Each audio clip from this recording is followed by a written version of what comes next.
the grounding plate is detached and the area here is somewhat lesser, then the current density will become higher here. So the heat produced will also be higher. You may get a burn.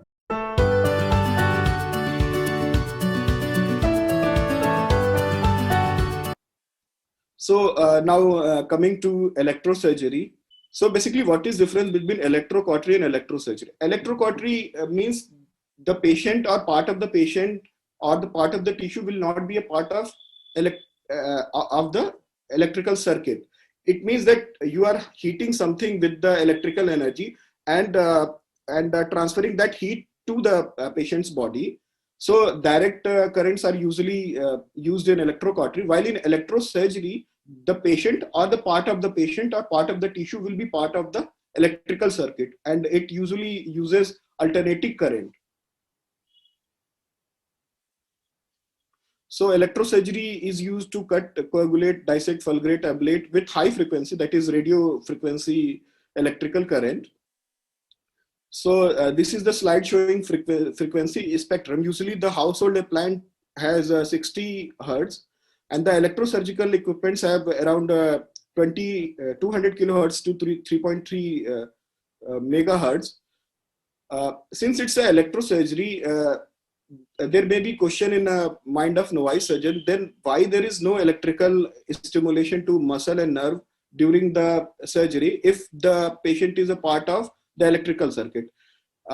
There is no muscle and nerve stimulation because the nerve and muscle stimulation cease to exist beyond 100 kilohertz level, and the frequency spectrum used in electrosurgical devices around 200 kilohertz to 3.3 megahertz. So now coming to basic system components of an electrosurgical unit, it contains an electrosurgical generator, the active electrode, which is known as a Bovie pencil, or some inactive electrode, which is also known as a grounding pad. So this is the picture showing basic electrosurgical circuit. So I will explain in a monopolar circuit. Electrical energy flows from the generator to the active electrode, that is cautery pencil, and from there it will flow to the patient, and there the heat production will be there, and due to that there will be coagulation or cutting of the tissues accordingly, and from there the electricity via patient will go into the grounding pad, completing the electric circuit. So why sometimes there is the coagulation and why sometimes there is a cutting effect? So this is the slide showing temperature and tissue effect. If there is a sudden high temperature of more than 100 or even 100, then vaporization, carbonization of the tissue occurs. While at level of 60 to 90 degree, there is a coagulation of the proteinaceous tissue in the body. So for cutting, there is a constant waveform, and the surgeon is able to vaporize and cut the tissue. Because this sort of waveform produces heat very rapidly, there is no time for coagulum formation, and the cells are directly evaporated, and there is cutting effect. While in coagulation, due to intermittent waveform, there is a slow rise of the temperature, and there is a time for uncoiling of collagen and formation of coagulum. Therefore, the coagulation will occur rather than a cutting effect. So this is the diagram showing the cutting effect, the continuous waveform, and the voltage is on lower side. While in coagulation effect, the voltage is on higher side, and the blend is some sort of combination of cutting and coagulation. So this is the picture showing the pure cut, the blend mode, and the coagulation. So now coming to bipolar electrosurgery. Basically, the monopolar and bipolar means whatever the surgeon is holding onto the hand. If you are taking one pole only, then it is monopolar. If you are taking both poles in your hand, then it is basically bipolar electrosurgery. So the electrical current is confined to the tissue between the two poles of the bipolar instrument. Therefore, a grounding pad is not required in bipolar cases, and there is less lateral thermal damage in bipolar electrosurgery. Now, coming to placement of the grounding pad, electrical current travels easily through muscular and vascular tissue, while the bone, scar tissue, and adipose tissue offer a lot of resistance. So, placement of the grounding pad should be preferred through some muscular site only.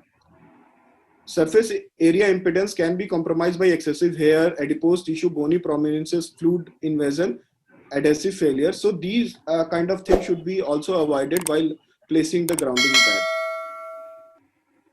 So pad side burn can be prevented by assuring optimal condition at the pad and patient interface.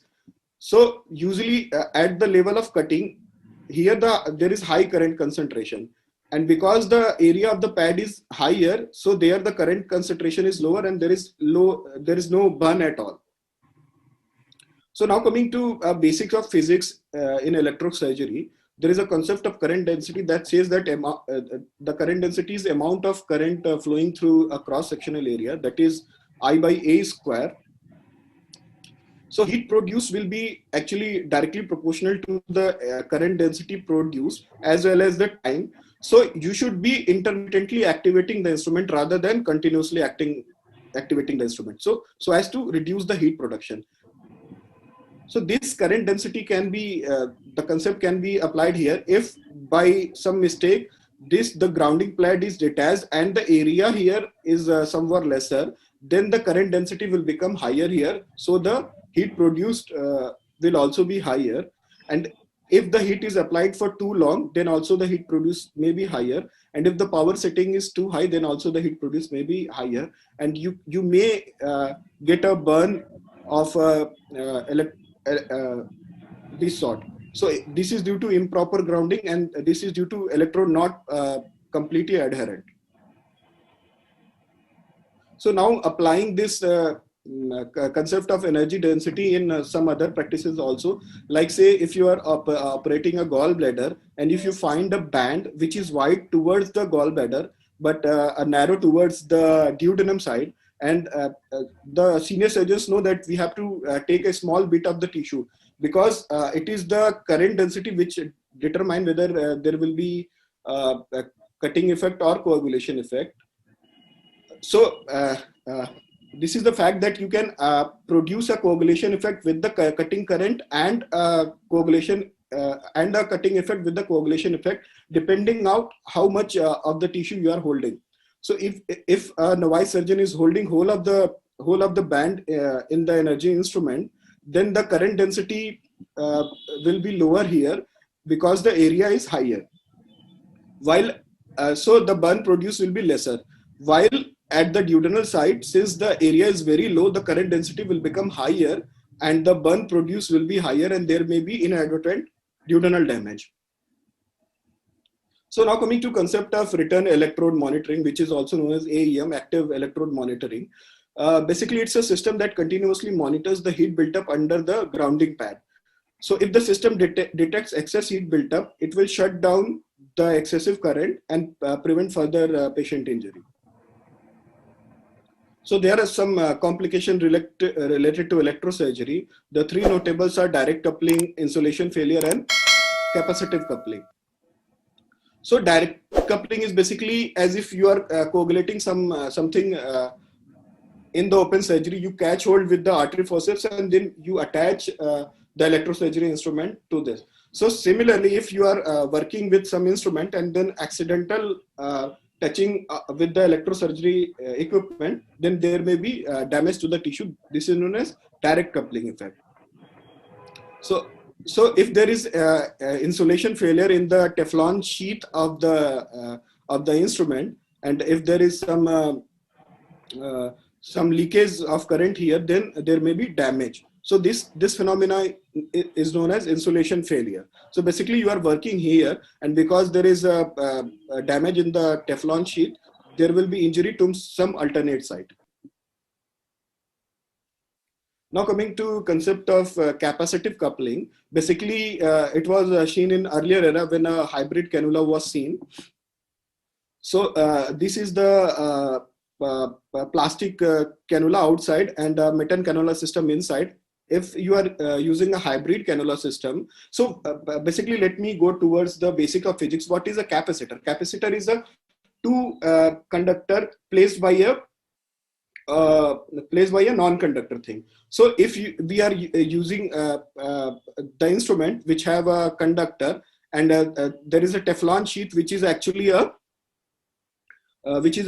non-conductor, and then there are cannula outside which is actually a conductor, then a configuration of cylindrical capacitor will form, and that may store a energy if you are inadvertently activating the instrument when it is not required. So a capacitor will form. So in a whole metal system, what happens is that it keep on dissipating through the grounding electrode to the earthing device, and there is no damage. So if you use a hybrid cannula system, and there is a plastic cannula outside, so it will not allow energy to escape, and there will be built up of energy here. And if there is some organ in close vicinity and the voltage becomes higher, then it may be high enough to just overcome the air resistance to for jumping of the current, and there may be inadvertent injury. So nowadays, nobody is following the hybrid cannula system. You should do either whole metal system or whole plastic system to avoid this capacitive coupling. And there should be special consideration in patients with implanted pacemaker, implanted automatic defibrillator, cochlear implant, and orthopedic implant. And more since the implant will be part of the electrical circuit, so you should avoid using monopolar. And one should try to use bipolar as much as possible. So now coming to other energy sources device like harmonic scalpel, it causes lesser lateral thermal damage as compared to surgical diathermy, and the scalpel surface itself cuts through the tissue by vibrating in range of 55.5 kilohertz, and the vibration cuts through the tissue and seals it using protein denaturation, and it seals up to 5 vessels. Now coming to another device, a Ligasor, which is a trademark. So it provides a combination of pressure and energy to create vessel fusion. So you are also using the combination of pressure as well as the energy of electrosurgery. So it permanently fuses vessel up to 7 mm in diameter, and this seal withstands 3 times normal systolic pressure. And there is a feedback control response system which automatically discontinues energy delivery when the seal cycle is complete, thus eliminating the guesswork. So there will be a beep sound which shows that the seal cycle is complete. Then you can stop coagulating the instrument and you may proceed with the cutting of the tissue. So there is another device which is known as N-Seal, again a trademark. It adjusts and doses energy simultaneously to various tissue, each with its own impedance characteristic. Like a vessel impedance characteristic will be different, while a fatty tissue impedance characteristic will different. So this instrument will provide different energy to and doses of energy to different tissues. And there is a cutting blade inbuilt, and it's an interactive device with feedback for patient safety.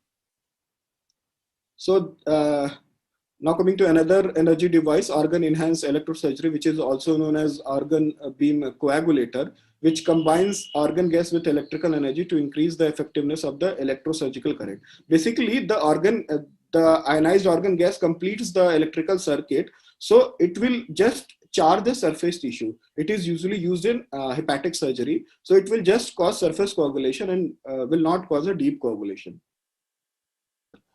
And there should be promoted use of active electrode monitoring system, and one should press intermittently to avoid continuous prolonged activation of the diathermy, and one should ensure a proper appropriate application of the grounding pad to avoid alternate site burns like grounding pad burn, and one should check insulation in minimal invasive surgery instrument. And one should avoid activation if not in contact with the tissue to avoid any capacitive coupling. And one should also avoid a hybrid system to avoid the capacitive coupling.